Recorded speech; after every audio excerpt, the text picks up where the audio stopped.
Hi friends, कैसे हैं आप लोग। आई थिंक सभी बढ़िया होंगे और मैं भी बहुत बढ़िया हूँ। आज जो अपन डिस्कशन करने जा रहे हैं, जो कि आपका पेपर नंबर 8 है, गुड्स एंड सर्विस टैक्स। तो ये पेपर नंबर 8 के अंदर जो स्टेचुरी अपडेट सी इंस्टीट्यूट ने दिए गए हैं, जो भी आपके स्टेचुरी अपडेट से इंस्टीट्यूट ने दिए गए हैं, आज अपन उनको यहाँ पर क्लास के अंदर डिस्कस करेंगे। ये स्टेचुरी अपडेट जो आपके नवंबर 22 में जो एग्जाम होने वाला है, यानी जो अब एग्जाम होने वाला है आपका नवंबर 22, इस एग्जाम के लिए काफी आपके इंपॉर्टेंट रोल प्ले करेगा। ये जो स्टेचुरी अपडेट है, ये सी इंस्टीट्यूट की वेबसाइट के ऊपर आपके अवेलेबल है। जहां आप जाओगे सी इंस्टीट्यूट की वेबसाइट पे स्टेचुरी अपडेट, और वहां पर पेपर नंबर 8 की स्टेचुरी अपडेट वहां पर आपके गिवन है। मैं वहां से आपको इनको कंटिन्यू कर रहा हूं। हालांकि मैंने क्लास के अंदर आपको पहले भी बताया था कि आप जब भी ये स्टेचुरी अपडेट आते हैं तो आपके एग्जाम के लिए इंपॉर्टेंट होते हैं, और अपन क्लास के बाद इनको डिस्कस करते हैं। तो आज मैं ये स्टेचुरी अपडेट आपके साथ डिस्कस कर रहा हूं कि किस तरह के आपके स्टेचुरी अपडेट आपके दिए गए हैं सी इंस्टीट्यूट में। ये स्टेचुरी अपडेट आपके 30 अप्रैल 2022 तक आपके जो आए हैं, वो आपके एग्जाम नवंबर 22 एग्जाम के लिए इंपॉर्टेंट रोल प्ले कर रहे हैं। तो ये नवंबर 22 एग्जाम के साथ अपन यहां पर डिस्कस करने जा रहे हैं, जिसके अंदर आपने मॉड्यूल को क्लासिफाइड कर रखा है इन 2 part, goods and service tax and custom act के अंदर बाइफरकेट कर रखा है। तो मैं अभी फर्स्ट मॉड्यूल के साथ आपको कंटिन्यू करने की बात कर रहा हूं। फर्स्ट मॉड्यूल जो कि part 1, goods and service tax, goods and service tax की मैं बात करने जा रहा हूं। तो हम यहां पर स्टार्ट करने जा रहे हैं पहले चैप्टर नंबर 2, जो कि सप्लाई अंडर जीएसटी के साथ मैं बात कर रहा हूं। सप्लाई अंडर जीएसटी, तो सप्लाई की डेफिनेशन को ही यहां पर काफी कुछ एक्सटेंड किया गया है। तो सप्लाई की डेफिनेशन वैसे तो आपको सभी को मैंने काफी डिटेल से करा रखी है। सप्लाई को आइडेंटिफाई करने के लिए मैंने कहा कोई भी एक्टिविटी है जिसमें सेल्स है, ट्रांसफर है, बार्टर है, एक्सचेंज है, लीज है, लाइसेंस है, रेंटल है, डिस्पोजल है। यदि ये आपके विथ कंसिडरेशन है और इन कोर्स ऑफ बिजनेस या फर्दरेंस ऑफ बिजनेस के अंदर दिखाई दे रहे हैं, इन कोर्स ऑफ बिजनेस या फर्दरेंस ऑफ बिजनेस के अंदर आपके दिखाई दे रहे हैं, और ये सप्लाई आपके शेड्यूल थर्ड यानी सेक्शन 7(2)(b) के बाहर है तो सप्लाई मानी जाएगी, और उस सप्लाई पे आपको जीएसटी देना होगा।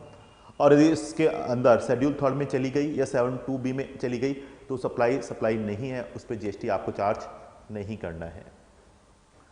तो डियर, आज मैं इस सप्लाई के डेफिनेशन में काफी कुछ डिस्प्यूट था, उसको रिजॉल्व किया डेफिनेशन के साथ, जो कि इसके डेफिनेशन को ही आगे एक्सटेंड करता हुआ चला गया, जिसको अपन बात करते हैं।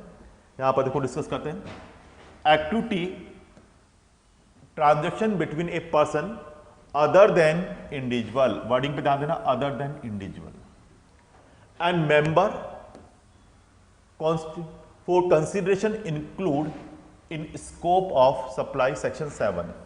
शेड्यूल सेकंड को उन्होंने आगे एक्सटेंड करते बताया कि कोई भी मेंबर को, यदि आपकी कोई भी सोसाइटी है, क्लब है, या फिर आपके अपन बात करते हैं कोई भी एओपी है, यदि अपने मेंबर को गुड्स या सर्विस की सप्लाई करती है, तो वो आपके पहले तो क्या था, प्रिंसिपल ऑफ म्यूचुअलिटी का कंसेप्ट आता था, और वहां पर वो सप्लाई नहीं मानी जाती थी। ऐसे ही ऑनरेबल सुप्रीम कोर्ट के जजमेंट थे, उन्होंने उसको सप्लाई नहीं माना गया था। लेकिन यहां पर जीएसटी लॉ ने कहा कि नहीं, ऐसे काम नहीं चलेगा, जीएसटी कैसे मिलेगा। तो उन्होंने सप्लाई की डेफिनेशन को ही एक्सटेंड कर दिया, और उन्होंने यहां पर न्यू क्लॉज इंसर्ट कर दिया, AA। यानी जब आप सेक्शन पढ़ोगे 7 sub section 1 clause AA insert करते हुए उन्होंने इसको काफी वाइड स्कोप दे दिया, और उन्होंने कहा गया कि कोई भी सोसाइटी है, क्लब है, एओपी है, यदि अपने मेंबर को कोई गुड्स या सर्विस की सप्लाई करता है तो वो आपके सप्लाई मान ली जाएगी, यानी डिम्ड सप्लाई मान ली जाएगी, और उसे डिम्ड सप्लाई मानते हुए जीएसटी का पेमेंट करने के लिए लायबल कर दिया जाएगा, यदि वो विथ कंसीडरेशन है, यदि वो विथ कंसीडरेशन आपके दिखाई देती है। तो डियर, वो यहां पर सप्लाई की डेफिनेशन में आ जाएगी, और उस पर जीएसटी आपको पे करना होगा। तो यही चीज इन्होंने इंसर्ट किया कब से, विथ इफेक्ट फ्रॉम 1 जुलाई 2017 से इन्होंने इंसर्ट किया गया। और उन्होंने इंसर्ट करते हुए उन्होंने कहा गया कि यदि ये सप्लाई कैसे, कैश में या कोई डेफर्ड पेमेंट या फिर अदर वैल्यूएबल कंसिडरेशन यदि आपकी की जा रही है तो वो जीएसटी के लिए अपने आप को लायबल बताता है। तो further an expression has been insert in section 71AA to clarify that the purpose of this clause, the person and its member constitute shall be deemed to be separate person। क्या माना जाएगा? deemed to be separate person, क्योंकि GST charge करने के लिए मैंने कहा था दो पर्सन होने चाहिए, दो सेपरेट पर्सन होने चाहिए और वहां प्रिंसिपल टू प्रिंसिपल रिलेशन है तो ही आपके जीएसटी चार्ज होगा। याद करो मैंने काफी डिटेल से बताया था कि एम्प्लॉयर और एम्प्लॉय दो सेपरेट पर्सन नहीं होता तो वहां कभी भी जीएसटी नहीं लगेगा, वो शेड्यूल 3 में चला जाता है। तो यहां पर उसने कहा गया, यहां पर इस तरह से एग्जांपल से समझना कि ये सोसाइटी है, आप समझना ये कोई भी सोसाइटी है, क्लब है, एओपी है, अदर देन इंडिविजुअल, इंडिविजुअल नहीं होना चाहिए, अदर देन इंडिविजुअल है और ये अपने मेंबर्स को जो कि इंडिविजुअल है यहां सप्लाई कर रहा है गुड्स की या फिर सर्विस की, सप्लाई कर रहा है गुड्स की या सप्लाई कर रहा है सर्विस की, तो डिम्ड सप्लाई मान लिया जाएगा। जीएसटी के अंदर इसको डिम्ड सप्लाई मान लिया जाएगा। और डिम्ड सप्लाई मानते दो सेपरेट पर्सन होने चाहिए, दो सेपरेट पर्सन होने चाहिए, two separate person are required, two separate person. और दो सेपरेट पर्सन है तो यहां पर जो क्लॉज लगता था पहले deemed, doctrine of mutuality, doctrine of mutuality के अंदर क्या होता था अपन ने पढ़ रखा है, आपने देखो मैंने डीटी के अंदर आपको पढ़ा रखा है, डायरेक्ट टैक्स के अंदर, कि जब आपके कोई भी सोसाइटी अपने ही मेंबर को कोई सप्लाई करती है तो यहां पर वो जीएसटी या आपके वो इनकम टैक्स उस पर नहीं लगता था, क्योंकि वो कहता था कि कोई भी पर्सन अपने ही से ही कोई इनकम अर्न नहीं करता। A person can not make a profit from the himself, कोई भी पर्सन अपने आप से ही कोई प्रॉफिट अर्न नहीं कर सकता, तो वो कहते थे कि दो सेपरेट पर्सन नहीं है, वो एक ही है। लेकिन यहां पर जीएसटी लॉ ने इसको काफी वाइड स्कोप करते कहा दोनों सेपरेट पर्सन है। तो as per the GST law ये सप्लाई मानी जाएगी, कैसे मानी जाएगी? डिम्ड सप्लाई मानी जाएगी। ये चेंजेस उन्होंने दे दिया, जबकि एक्चुअल में तो क्या होना चाहिए कि हॉनरेबल सुप्रीम कोर्ट के भी डिसीजन आप देखोगे तो उन्होंने कह रखा है कि कोई भी पर्सन अपने आप से ही प्रॉफिट अर्न नहीं कर सकता और ये सेपरेट पर्सन नहीं है। लेकिन गवर्नमेंट का ना ना ना ऐसा नहीं चलेगा, जीएसटी तो देना पड़ेगा, और उन्होंने इसको यहां पर सप्लाई कंसीडर कर लिया किस तरह से डिम्ड सप्लाई और जीएसटी के लिए लायबल बना दिया गया। आई थिंक आपको कंसेप्ट समझ में आ गया होगा और उन्होंने इस पे जीएसटी चार्ज करने के लिए लायबिलिटी दे दी गई है। अब आते हैं आगे, चार्ज ऑफ जीएसटी, जिसके अंदर अपन बात करते हैं चार्ज ऑफ जीएसटी। इसमें भी एक छोटा सा अमेंडमेंट दिया गया है। तो चार्ज ऑफ जीएसटी के अंदर मैं बात करूं किस तरह से अपन बात करें चार्ज ऑफ जीएसटी में, तो ये आपको बताता है चार्ज ऑफ जीएसटी के लिए अपन मैं बात करता हूं, मैन्युफैक्चरर, कोई भी आपके मैन्युफैक्चरर है ऑफ फ्लाई आस्क, जो फ्लाई आस्क ब्रिक्स यानी ईंटें जो होती है, ब्रिक्स का मतलब ईंट, blocks, building bricks, bricks of fossil mills, earthen, flooring, tiles, tiles जो होती है ना जो छत पे लगती है, फ्लोरिंग छत पे लगनी, अर्थन यानी जो जमीन पे लगती है, जो जमीन पे लगने वाली टाइल है, फ्लोरिंग जो छत के ऊपर लगने वाली फ्लोरिंग टाइल्स है, तो उनकी बात करता है also in eligible to opt composition scheme, यानी उनको कंपोजिशन स्कीम नहीं मिलेगी। उन्होंने कहा कि इनको कंपोजिशन स्कीम नहीं मिलेगी।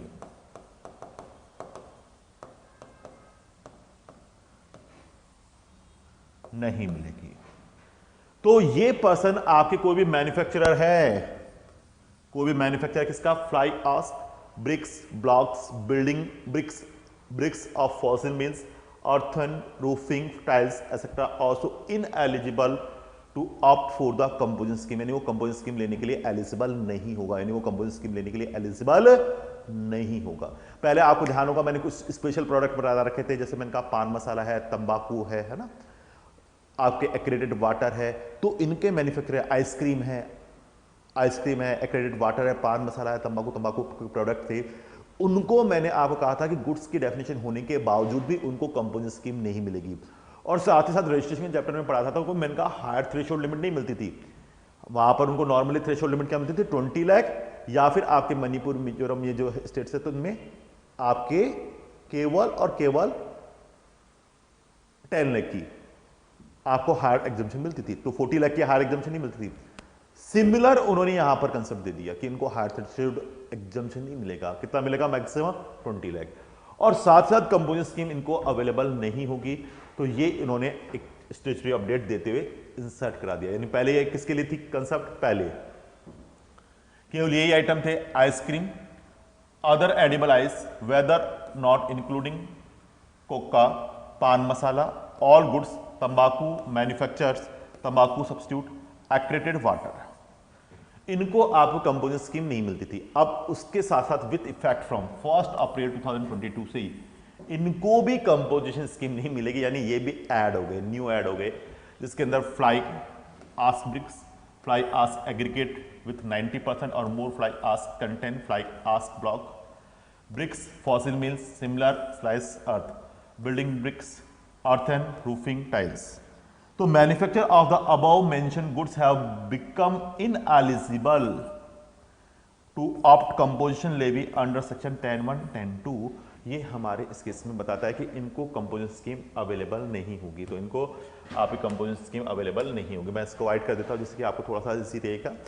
तो इनको भैया कंपोजिशन स्कीम आपको किसी भी सूरत पे कंपोजिशन स्कीम इनको नहीं मिलेगी, इनको आपकी कंपोजिशन स्कीम नहीं मिलेगी। तो ये नए गुड्स ऐड हो गए, और मैंने कहा रजिस्ट्रेशन के लिए भी आपको इनको हायर थ्रेशोल्ड लिमिट नहीं मिलेगी, 20 लाख या 10 लाख का ही लिमिट मिलेगा।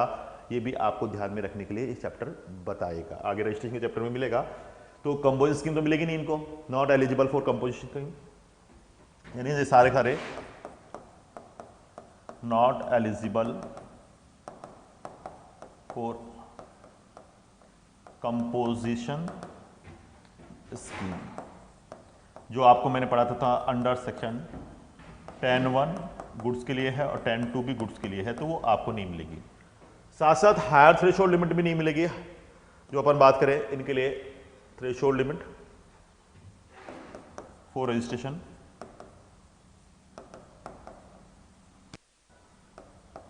एग्रीगेट टर्नओवर 20 लाख या फिर 10 लाख। ये स्टार लगा लेना। जो मणिपुर है, मिजोरम है, नागालैंड है, त्रिपुरा है, जो कि अपन बात करते हैं MMNT, उनके लिए 10 लाख से।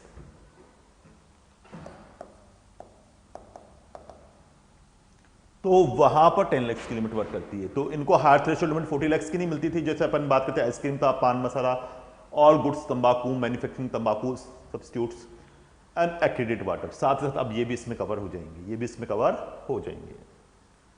आगे आएगा न्यू कंसेप्ट, इन्होंने यहां पर थोड़ा सा और इंट्रोड्यूस किया, जिसको कि अपन यहां पर आप कंसीडर करेंगे।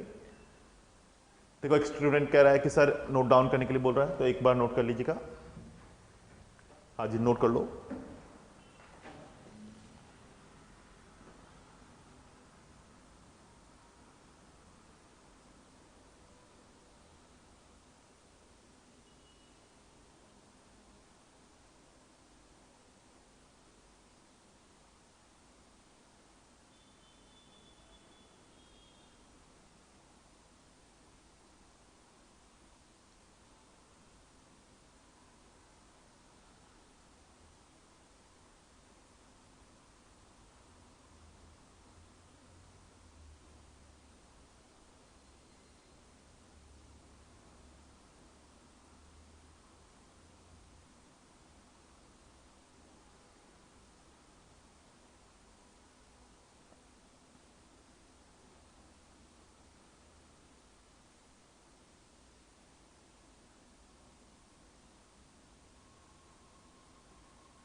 नोट कीजिएगा।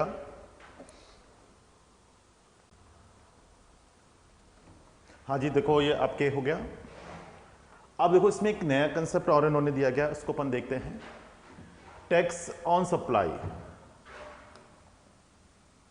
Of passenger transportation service by motor cab, maxi, motorcycle, omni bus और other motor vehicle, supply of restaurant service at other specified premises through e commerce operator, payable by e commerce operator. ये इस case के अंदर आपके बताता है।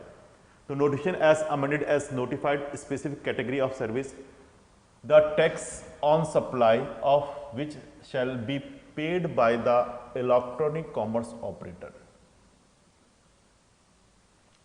If service are supplied through e commerce operator. देखो मैंने आपको बताया था ई कॉमर्स ऑपरेटर, तो मैंने बताया था कि आपके ई कॉमर्स ऑपरेटर के केस में who is liable to pay GST. तो मैंने कहा फर्स्टली ई कॉमर्स ऑपरेटर, फर्स्टली ई कॉमर्स ऑपरेटर। यदि ई कॉमर्स ऑपरेटर नहीं है तो मैंने कहा कि कौन करेगा, कि जो उसका रिप्रेजेंटेटिव है वो जीएसटी का पेमेंट करेगा, और मैंने कहा वो भी नहीं है तो जिस भी पर्सन को उसने इंडिया में ऑथराइज किया है टैक्स का पेमेंट करने के लिए वो जीएसटी का पेमेंट करेगा। अब उन्होंने कुछ चीज़ों को यहाँ पर और इंट्रोड्यूस कर दिया, जिसके अंदर अपन बात करते हैं। देखो 9(3) और 9(4) तो रिवर्स चार्ज में थे। 9(3) जो कि मैंने कहा नोटिफाइड सर्विसेज थी, जो कि आपके रिवर्स चार्ज के अंदर आपके नोटिफाइड सर्विसेज की बात ये कहता है, और 9(4) के अंदर आप अनरजिस्टर्ड पर्सन से सप्लाई ले रहे थे, रजिस्टर्ड पर्सन सप्लाई ले रहा था, तो रजिस्टर्ड पर्सन रिवर्स चार्ज में उसका टैक्स पे कर रहा था, रजिस्टर्ड पर्सन उसका रिवर्स चार्ज में टैक्स का पेमेंट कर रहा था। तो ये हमारे इस केस में आपके बताता है कि मोटर कैब है, मैक्सी मोटरसाइकिल, ओमनी बस है और other motor vehicle supply restaurant service, और आ दिया उसमें restaurant service, supply of restaurant service ये ऐड कर दिया। जैसे आप देखा होगा ना कि जोमेटो आपके थ्रू अपन मंगाते हैं, जोमेटो है उनके थ्रू अपन क्या करते हैं, आप फूड वगैरह मंगाते हो, फूड पांडा वगैरह, इनसे आप क्या करते हो, वहां पर आप अपने लिए फूड मंगा रहे हो। Other than specified premises through e commerce payable by e commerce operator, payable by e commerce operator. तो नोटिफाइड, जैसे अपन बात करते हैं specified category of service tax on supply of which shall be paid by the electronic commerce operator if service are supplied through e commerce operator. और ये supply किसके through की जा रही है, ई कॉमर्स ऑपरेटर के थ्रू की जा रही है। जैसे आपने देखा होगा ना जोमेटो वगैरह है, इनके थ्रू आप फूड वगैरह मंगाते हो, तो वहां पर उस रेस्टोरेंट पे आपके जीएसटी अब लगाने के लिए बता दिया, चाहे से वो रजिस्टर्ड हो चाहे से नहीं, तो वो ई कॉमर्स ऑपरेटर के केस में आपके टैक्स पे करने के लिए 9(5) में ऐड कर दिया गया। और इस केस में टैक्स कौन पे करेगा, मैंने कहा जो भी आपके ई कॉमर्स ऑपरेटर है तो वो अपना टैक्स पेमेंट करने के लिए बताएगा। तो following service were as notified, जैसे अपन बात करें service by way of transportation of passenger by a radio taxi, motor cab, maxi cab, motorcycle. Service by way of transportation of passenger, service by way of transportation of passenger by a radio taxi, motor cab, maxi cab, motorcycle. Service by way of providing the accommodation, hotel, inn, guest house, club, composite और other commercial place mean for the residential और lodging purpose except where the person supplying service thought electronic commerce operator is liable for the registration under section 22(1) of CGST Act। तो देखो इसने कहा गया कि पहले अपन देखते हैं ओयो रूम वगैरह होते हैं, ओयो रूम वगैरह के थ्रू अपन क्या करते हैं, रूम वगैरह बुक कराते हैं, या फिर आपने यहाँ ट्रेवल यात्रा.com के थ्रू अपन ही कराते हैं। तो service by way of providing the accommodation in hotel, inn, guest house, club, इनकी बात कर रहा है, other commercial place mean residential or lodging purpose except where the person supplying such service thought electronic commerce operator is liable to registration under section 22 में तो threshold limit की बात करता है, 22 में तो थ्रेशोल्ड लिमिट की बात करता है 10 लाख, 20 लाख, 40 लाख, तो सर्विस का केस 20 लाख तक रहेगी। Service by way of the housekeeping, Uber वगैरह जैसा नहीं उसमें आती है ना आपके, जैसे अर्बन क्लब वगैरह जैसे अपन बातें, housing keeping such plumbing, catering etcetera, except where the person supply such service through electronic commerce operator is liable for registration under sub section 22(1) of CGST act, of CGST act के अंदर आपके बताता है। तो ये हमारे इस केस में बताता है। तो नॉर्मली इस केस में जीएसटी का पेमेंट कौन करेगा, तो इसमें एक अच्छा मेजर चेंजेस उन्होंने ऐड किया जिसको अपन यहाँ पर डिस्कस करने जा रहे हैं। बैकग्राउंड थोड़ा सा चेंज कर लेता हूँ, वाइट कर देता हूँ। With effect from 1 January 2022,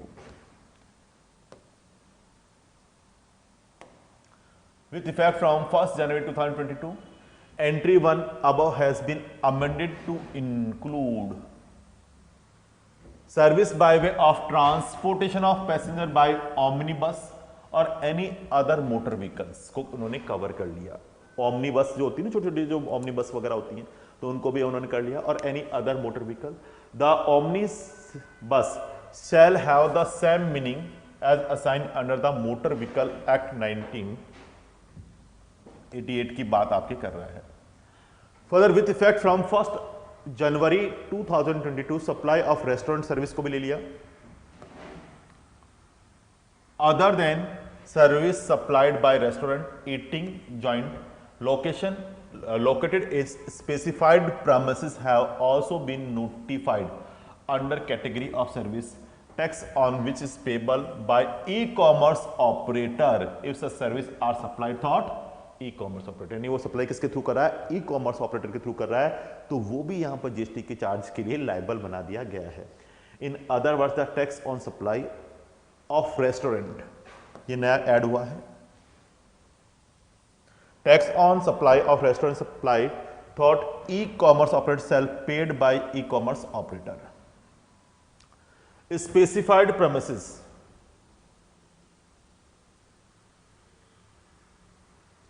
specified premises का मतलब है कि जहां पर जैसे होटल्स वगैरह होते हैं और उन होटल्स का रूम रेंट 7,500 से एक्सेस है। किससे ज्यादा है?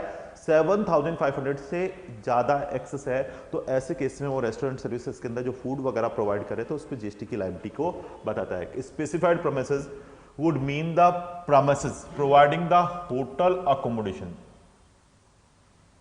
Service having the declared tariff, any unit accommodation above 7,500 per unit per day or equivalent, यानी अकोमोडेशन का वैल्यू है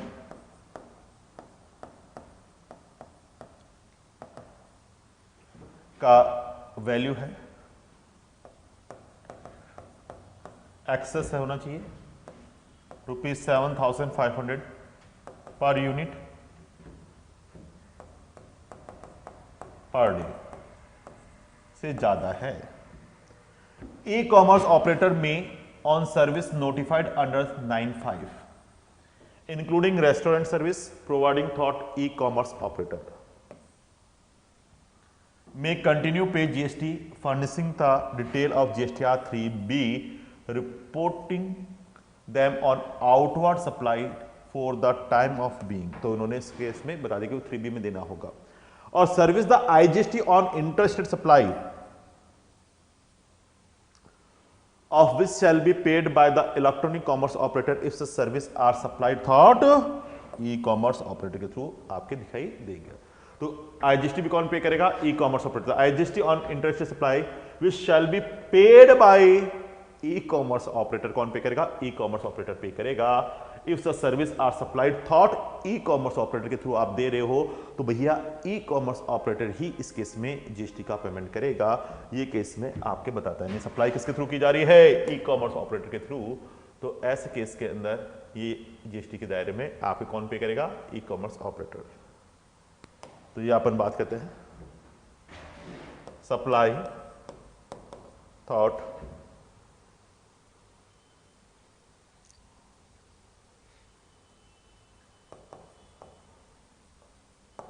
e-commerce operator, then GST paid e-commerce operator, ये हमारे इस केस में बताता है। अब आता है in this regard following issue have been clarified, ये इशू है उनको क्लैरिफाई करने के लिए अपन बात करते हैं। तो सी इंस्टीट्यूट की वेबसाइट पे ये आपके कुछ इशू बना के उन्होंने दे रखे हैं, अच्छे पॉइंट है, एग्जाम के पॉइंट ऑफ व्यू से भी इंपॉर्टेंट वर्क करेंगे। तो इनके ऊपर टैक्स किस तरह से लगेगा, क्या क्या इशू आपके रह जो रहे, तो अच्छे पूरे के पूरे इश्यूज को इन्होंने कवर कर लिया सी इंस्टीट्यूट ने, और उनके आपके क्वेश्चंस बनाकर आपके दिए गए। तो देखो अपन बात करते हैं पहला, e commerce operator not to collect TTS, यानी जब वो आपके यहां पर आ गया तो क्या वो टीसीएस कलेक्ट कर सकता है? ना बाबा ना, टीसीएस कलेक्ट नहीं कर सकता। तो e commerce operator not to collect TCS in respect of the restaurant service so notified, नहीं, वो टीसीएस कलेक्ट नहीं कर पाएगा। तो इंपॉर्टेंट है, E-commerce operator will no longer be required to collect TCS, file form GST R8 in respect of the restaurant service on which taxpayer tax in term of the section 95. तो no longer, वो आगे कोई longer नहीं रहेगा, वो tax पे नहीं करेगा, वो ई कॉमर्स ऑपरेटर टैक्स पे करा तो उसे टीसीएस कलेक्ट नहीं करना है।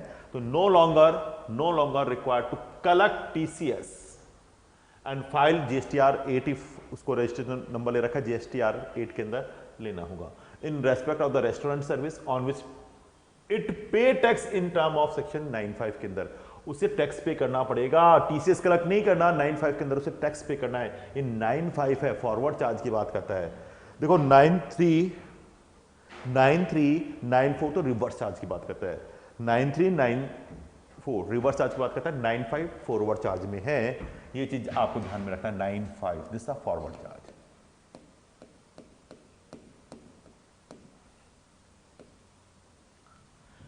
E-commerce operator not required to take separate registration for paying tax on restaurant service supplied thought them। देखो अपन ने बात किया कि आपको TCS के लिए आपको रजिस्ट्रेशन कराना आता है आपको सेपरेटली, जिसके लिए कि आपकी रिटर्न जाती है आपको GSTR 8। तो अब यदि 95 का मैटर है और इस केस में वो टैक्स पे करने है तो वो क्या अलग से रजिस्ट्रेशन नंबर ले? क्यों लेगा? जब रजिस्ट्रेशन नंबर है उसका GSTR 8 के लिए तो वो कोई दिक्कत नहीं, वो उसी से टैक्स पे कर सकता है, अलग से नंबर लेने की जरूरत नहीं होगी। तो not required, e commerce operator not required to take separate registration for paying tax on the restaurant service supplied through them. तो e commerce operator already registered है in accordance with rule 8 as is supplied of their own goods and service, there would be no mandatory requirement to take separate registration by e-commerce operator paying tax on restaurant service section 95. E-commerce operator to pay tax on restaurant service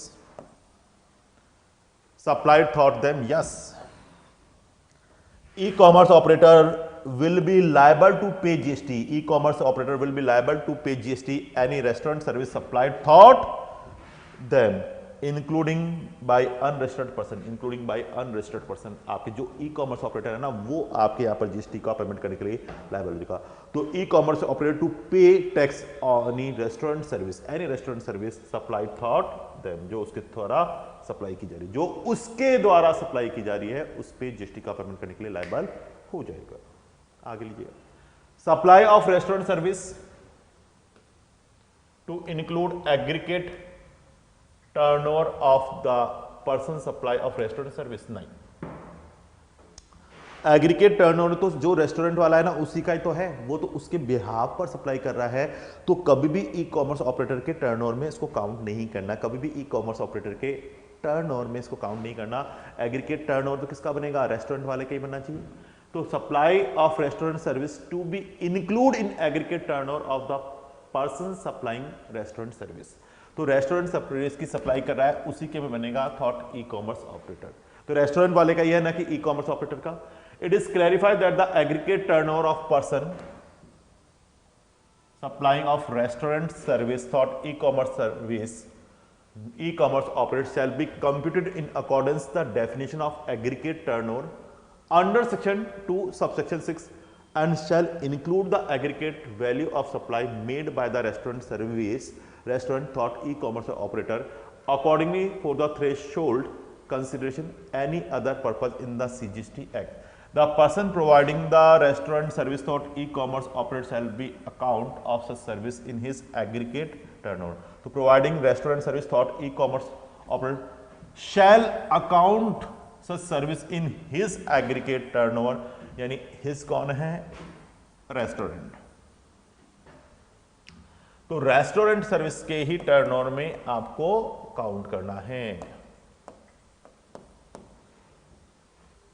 तो restaurant service का ही turnover माना जाएगा, भाई जिसका है उसी का तो माना जाएगा। ई कॉमर्स ऑपरेटर तो इसके बिहाफ पे कर रहा है तो यहां पर आपके रेस्टोरेंट का ही एग्रीगेट टर्नओवर माना जाएगा।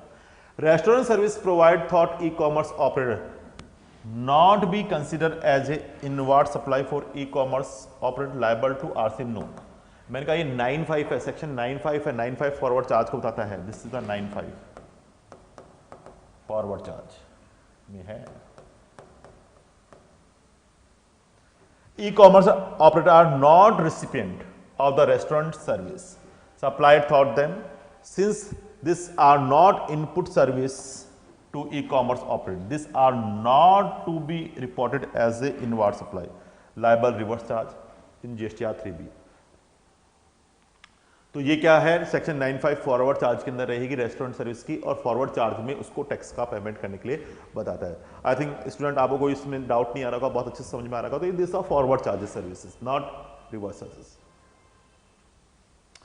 Reversal of the proportionate ITC on input goods and service not required by e commerce operator. Reversal of proportionate ITC on input goods service not required by e commerce operator. देखो यहां पर जब ये forward charge में tax पे कर रहा है तो जो इनवर्ड सप्लाई है उस पर जीएसटी का इनपुट ले सकता है, कोई दिक्कत नहीं है। यदि रिवर्स चार्ज में होता तो उसे कैश लेजर से पेमेंट करना होता, आईटीसी नहीं ले सकता था। लेकिन ये तो फॉरवर्ड चार्ज की सर्विस है तो ये आपको रिवर्सल की रिक्वायरमेंट नहीं आएगी। तो e commerce operator provide their own service as a electronic platform and intermediary for which would require input and input service on which e-commerce operator avail input tax credit. The e-commerce operator charge commission fee etc. for the service is provide the ITC in utilized by e-commerce operator for payment of GST on service provided by e-commerce operator on its own account. Say to a restaurant, this situation in this regard remain unchanged even after e-commerce operator is mandated liable to pay tax on restaurant service. E-commerce operator would be eligible to ITC as before. Accordingly, it is clarified that e-commerce operator shall not be required to reverse ITC on account of the restaurant service on which he is paid GST in term of section 95. It may also noted that the restaurant service e-commerce operator shall pay the entire GST liability in cash. No ITC could be utilized for the payment of GST on restaurant service supplied through the e-commerce operator. तो ये इस में it में भी also noted, लेकिन उसको क्या है, रेस्टोरेंट सर्विस का कैश में पेमेंट करना पड़ेगा। E commerce operator shall pay the entire GST liability in cash. No ITC could be utilise, लेकिन उसको आईटीसी यूज नहीं करनी है, ये ध्यान में रखना है। ई कॉमर्स ऑपरेटर के लिए ये एक उन्होंने अच्छा कंसेप्ट आपके दे दिया गया है। मैं बैकग्राउंड चेंज कर देता हूं जिससे आपको ये रहेगा। तो यहाँ उन्होंने कहा कि ई कॉमर्स ऑपरेटर को यहाँ पर क्या करना है, रिवर्स चार्ज में नहीं करना, लेकिन आपको एंटायर किस में पे करना होगा, ये पूरा का पूरा आपको कैश लेजर से पेमेंट करने के लिए बताता है। GST to be paid by the supplier on service not notified under section 95 of CGST Act but supply thought e-commerce operator. In respect of supply not notified under section 95 but supplied thought e-commerce operator, the liability to pay GST continue to such supply and e-commerce operator shall continue to deposit TCS on such supply. ये इस case में कहता है GST to be paid by the supplier of service not notified under section 95। तो फिर वो यदि आपके पे कर रहा है, सप्लायर जीएसटी पे कर रहा है, तो फिर ई कॉमर्स ऑपरेटर को नहीं है जरूरत, और नहीं है तो वो टीसीएस काटेगा। In respect supply not notified under section 95 की नहीं है, not notified but supply through the e commerce operator है, through the e commerce operator the liability to pay GST continue such supply and e commerce operator shall continue to deposit TCS on such supply. तो फिर TCS की उसके ऊपर liability आ जाएगी। ये हमारे इस केस में बताता है। तो अच्छे प्रोविजन इसमें देंगे। फिर अपन बात करते हैं billing in case of the restaurant service. Bill की बात कर गई। Restaurant service and goods and service other than restaurant service being sold by a restaurant to a customer under the same order. तो भैया कौन करेगा? There can be situation where the restaurant service goods and service other than restaurant service are sold by the restaurant to the customer. Under same order, the question arise as to who shall be liable to raising invoice in such case. Who shall be liable for raising invoice in such case? Considering that the liability to pay GST,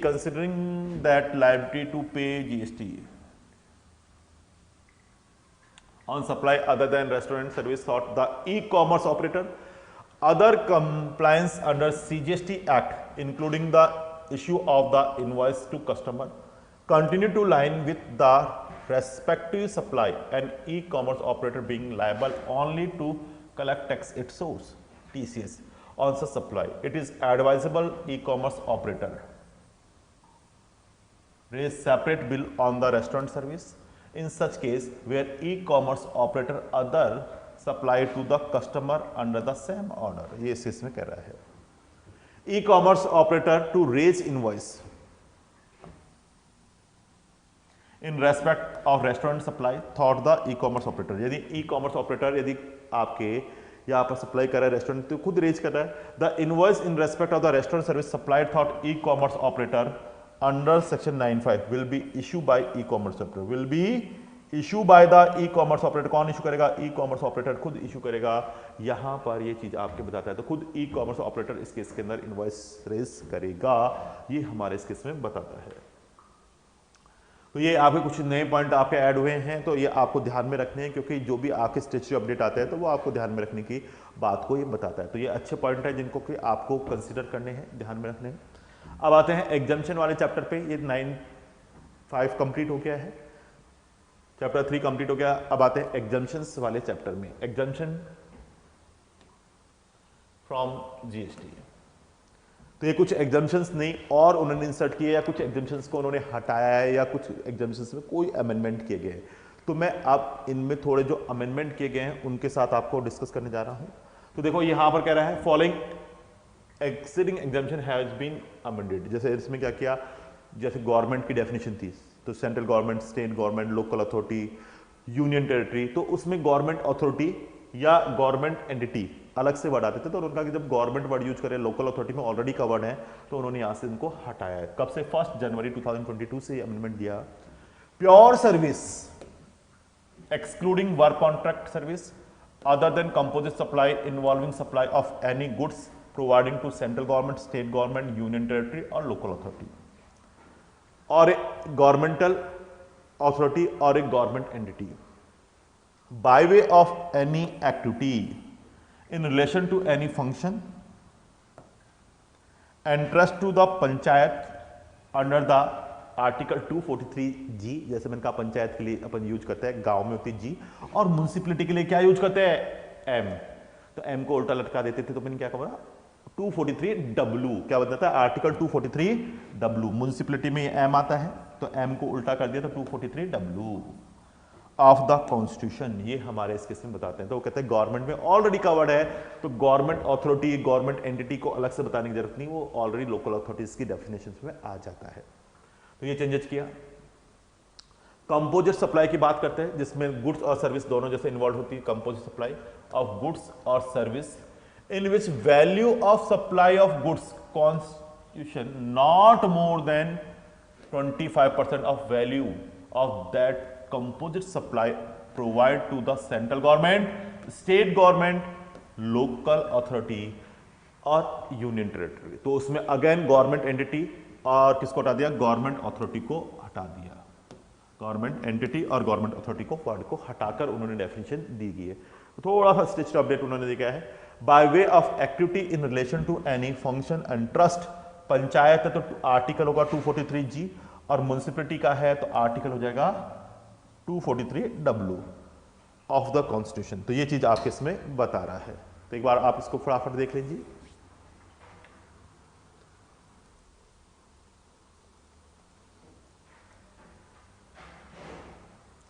अब इस तरह से अपन बात करते हैं transportation of passenger. जैसे अपन बात करते हैं transportation of passenger with or without a companies belonging by. ये अपन ने डेफिनेशन ऑलरेडी पढ़ रखी थी. एयर जो एयर एम्बार्किंग की बात कर रहा है, एयर एम्बार्किंग की बात कर रहा है,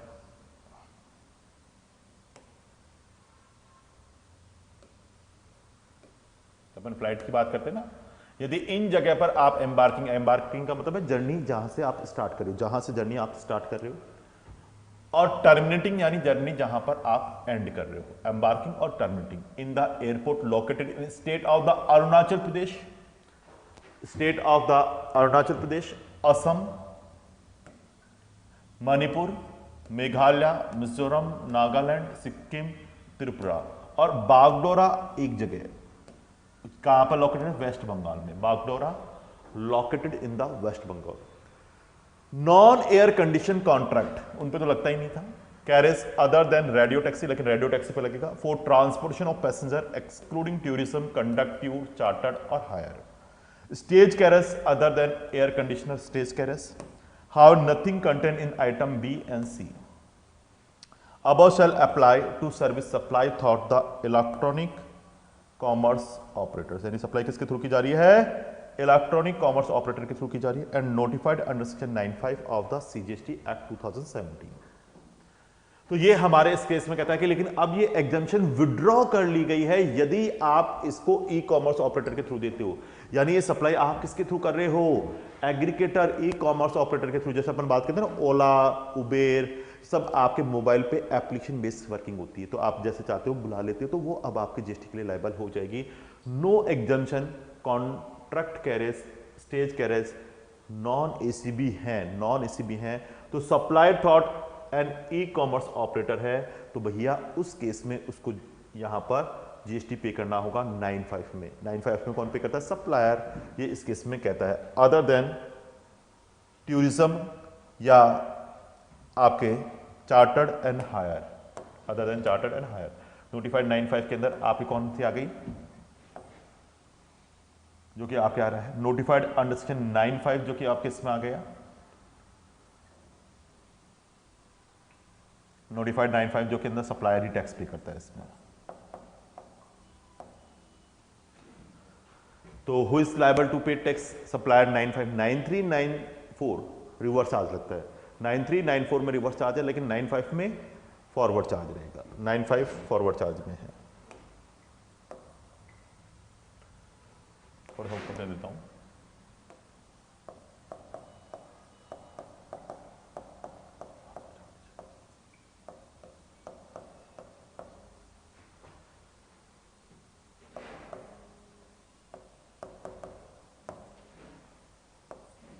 ये हमारे इस केस में बताता है।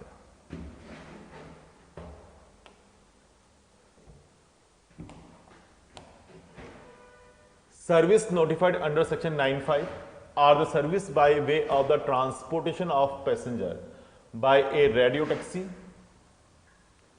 motor cab, maxi cab, motorcycle, omnibus or any other motor vehicles supplied through e-commerce operator. In such a case, the tax supply of such service shall be paid by e-commerce operator. In other words, in case where service of the transportation of passenger by non-air condition contract carries other than radio taxi, excluding tourism, conductor, chartered or hire, by non-air condition stage carriage supplied through the e-commerce operator. The service are not exempt from GST. तो वो GST से exempt नहीं है, not exempt from GST. Further tax on such service shall be paid by e-commerce operator. Paid by e-commerce operator. तो वो आपके e-commerce operator को tax पे करना पड़ेगा। तो सीधे सीधे अपन बात करें सिंपल से वर्डों में, जिसमें आपको बता दूं, यहां पर अपन बात करते हैं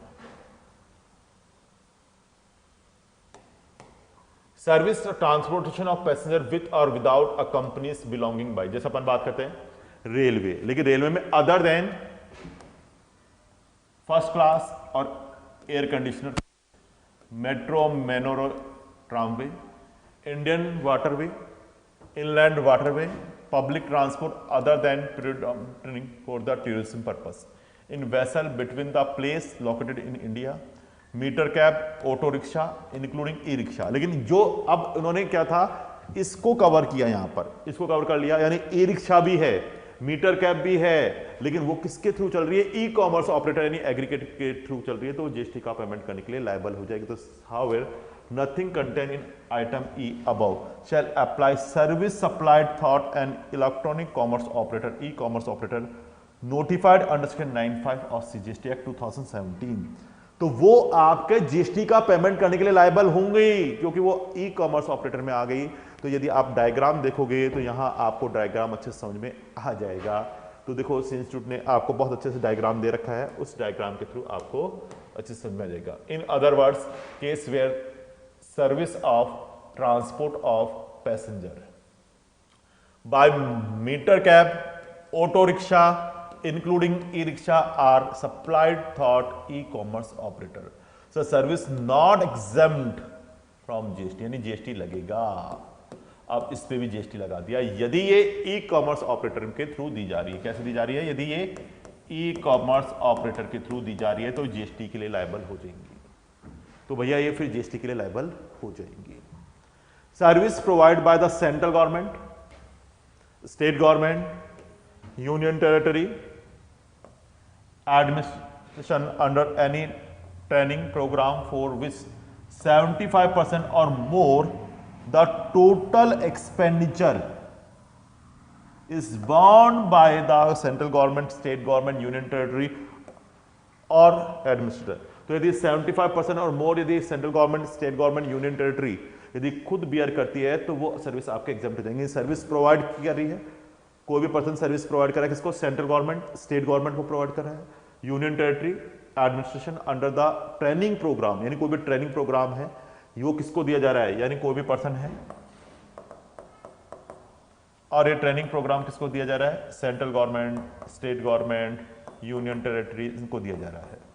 और 75% और मोर एक्सपेंसेस बियर बाय सीजी।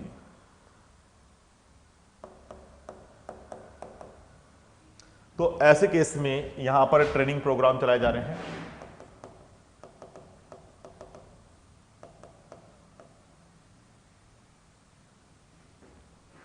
तो ये हमारे इस केस में बताता है। ये नए इंसर्ट और कर दिए, जो इंसर्ट नहीं किए, इनका टाइमिंग था पहले 30 सितंबर 2021 था, तो मैंने कहा ये डेट बढ़ जाएगी तो बढ़ जाएगी, तो ये बढ़ गई। देखो, service by way of transportation of goods bye aircraft, by an aircraft from the custom station of the clearance in India to place outside of India। पहले ये था 30 सितंबर 2021, ये एक्सटेंड करके कर दिया 22।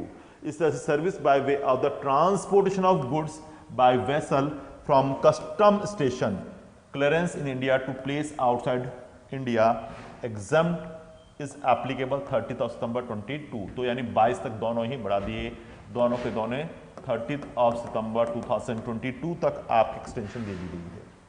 तो इनका एक्सटेंशन आपको आ गया। एक में तो क्या है? एयरक्राफ्ट है, एक में वेसल है।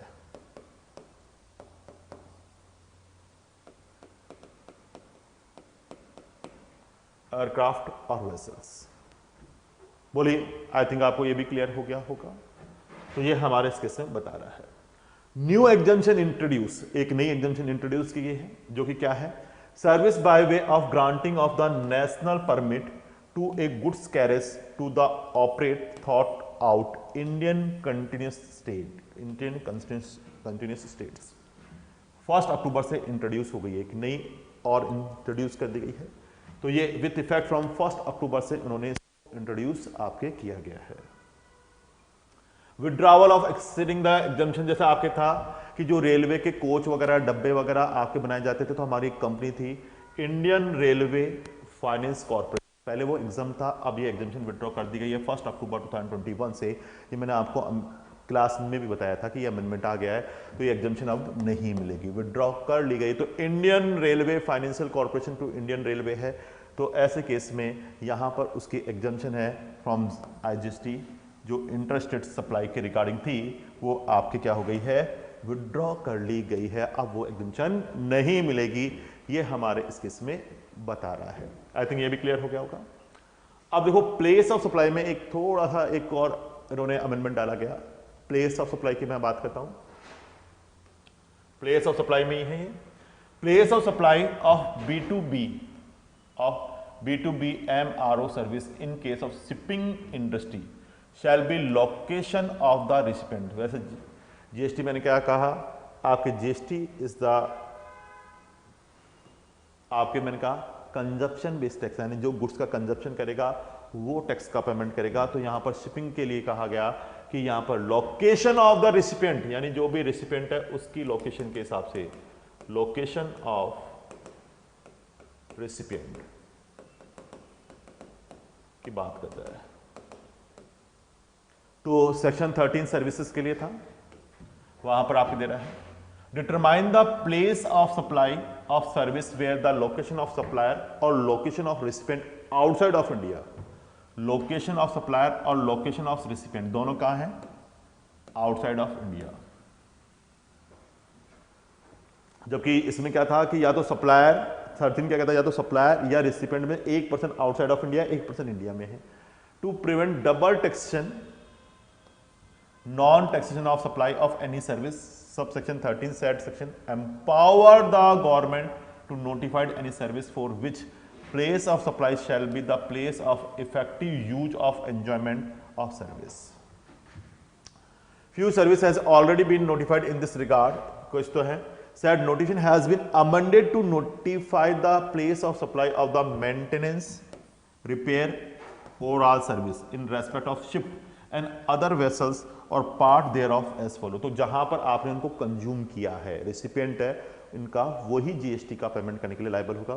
The place of supply in respect of B2B supply, maintenance and repair, जो कि क्या कर रहा है, मेंटेनेंस कर रहा है, रिपेयर कर रहा है, और all service hereafter refer to MRO service in respect of ship and other vessel. तो ये क्या कर रहा है, शिप है, वेसल है, तो उनकी बात कर रहा है कि उसकी मेंटेनेंस,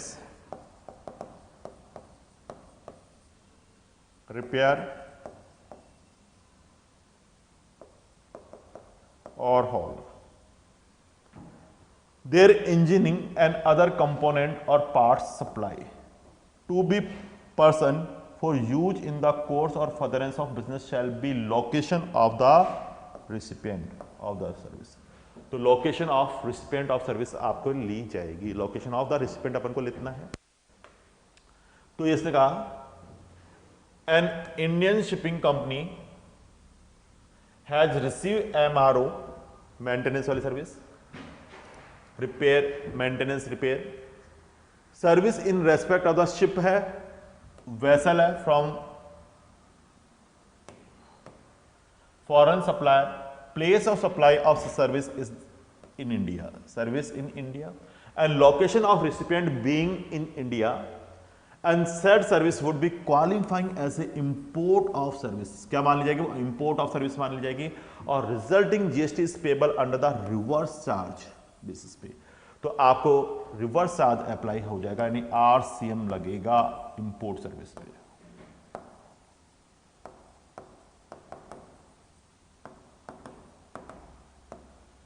तो वो इंडियन कंपनी यदि बाहर की कंपनी फॉरेन सप्लायर से भी सर्विस ले रही है, ये सर्विस आपके फॉरेन सप्लायर से भी ले रही है, तो रिसिपिएंट आपके इंडियन कंपनी मानते हुए उससे यहां पर आरसीएम में टैक्स पे करना होगा। ये उन्होंने प्लेस ऑफ सप्लाई में दे दिया, ये आपके उन्होंने प्लेस ऑफ सप्लाई में इंसर्ट कर दिया गया है। तो यानी आरसीएम की बात आ गई, इंपोर्ट सर्विस माने गई, यानी कोई भी शिपिंग कंपनी है, कोई भी शिप है, वो आपके क्या है, शिप है, वेसल है, ये इंडियन कंपनी है।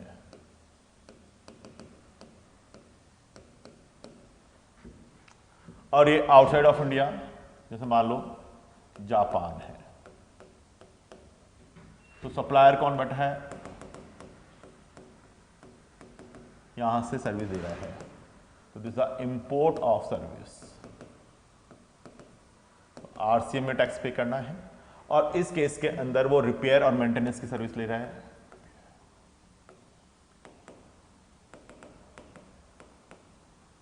रिपेयर मेंटेनेंस सर्विस ले रहा है, तो इंपोर्ट सर्विस मान जाएगी, और आरसीएम में वो उसे टैक्स का पेमेंट करने की बात आपके बताता है। तो किसमें टैक्स पे करेगा?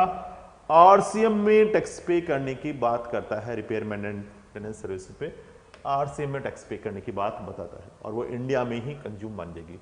Location of recipient of India.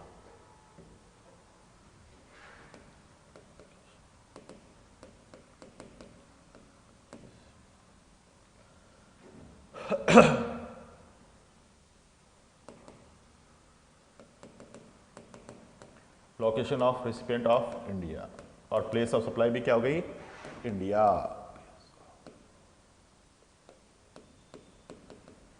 ये उन्होंने यहां पर स्टैट्यूटरी अपडेट में आपके दिया गया है। बाकी का और भी काफी स्टैट्यूटरी अपडेट आए जिनको अपन डिस्कस करेंगे। अभी के लिए मैं इतना ही कर रहा हूं, बाकी का नेक्स्ट लेक्चर के अंदर अपन डिस्कस करेंगे। Thank you very much.